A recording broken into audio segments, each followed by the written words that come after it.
Sir రీసెంట్‌గా జగన్ గారు Parakamani case చాలా చిన్న కేసు.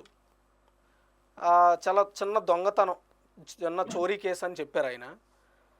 సో, దాని వెనక జగన్ గారి మాజీ ముఖ్యమంత్రి, ఒక రాష్ట్రాన్ని పరిపాలించిన ఒక వ్యక్తి ఇది చాలా చిన్న చోరీ అనడం వెనక ఏంటి ఉద్దేశ్యం ఏంటి సార్? సురేష్ గారు మీరే చెప్పాలి.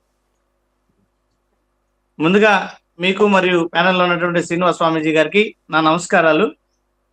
ఈరోజు జగన్మోహన్ రెడ్డి గారు చేసినటువంటి వ్యాఖ్యలు ఏదైతే పరకామణి వ్యవహారాన్ని పోల్చి చెప్పారో దానికి ప్రధాన కారణము కూటమి ప్రభుత్వం అధికారంలోకి వచ్చిన 18 నెలల కాలంలో శ్రీ సత్యసాయి కదిరి మండలం ఎర్రదొడ్డి గంగమ్మ దేవస్థానంలో ఈవోగా పనిచేస్తున్నటువంటి మురళీకృష్ణ అనేటువంటి వ్యక్తి అమ్మవారికి భక్తులు సమర్పించినటువంటి వెండి కానుకలు దాదాపు 5 లక్షల రూపాయలు విలువ చేసేటువంటి కానుకలను గుట్టు చప్పుడు కాకుండా తన ఇంటికి తరలిస్తూ ప్రజలకి పట్టుబడి ఆ ప్రజలే పోలీసులకు అప్పజెప్పినటువంటి ఘటన వెలుగులోకి వచ్చింది.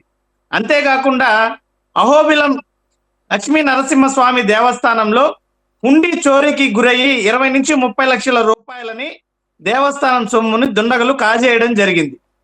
మరోవైపు సింహాచలం వరాహ నరసింహస్వామి దేవస్థానంలో ఆలయ హుండీ లెక్కింపు సమయంలో ఉద్యోగస్తుల చేతివాటం ప్రదర్శించి వేలాది రూపాయలు దోచుకున్నటువంటి ఘటనలు వెలుగులోకి వచ్చినటువంటి నేపథ్యంలో ఈ వ్యవహారాన్ని చెబుతూ జగన్మోహన్ రెడ్డి గారు కూటమి పాలనలో జరిగినటువంటి దేవాలయాలలో దేవస్థానాలలో జరిగినటువంటి దొంగతనాలతో పోలిస్తే ఇది చిన్న వ్యవహారం, మరి ఈ ఘటనలన్నింటిలో కూడా ఈ ప్రభుత్వం ఏ రకమైనటువంటి చర్యలు తీసుకున్నది, అదే పరకామణి వ్యవహారంలో జరిగినటువంటి ఏదైతే దొంగతనం విషయంలో దేవస్థానానికి రికవరీ చేయడం జరిగింది, కేసు నమోదు చేయడం జరిగింది, చట్టపరంగా ఉన్నటువంటి చర్యలన్నీ కూడా తీసుకోవడం జరిగింది.